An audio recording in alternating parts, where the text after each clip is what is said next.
ए बाबू, ए भैया, ए देवर जी, कैसन वीडियो डाली।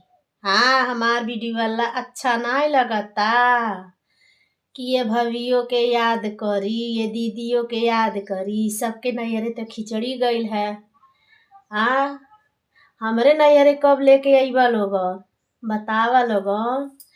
फेसबुक वाले भाई, फेसबुक वाले देवर और चाचा चाची जो भी रहे सबके कहतनी भैया लोगन लेके जाना ना।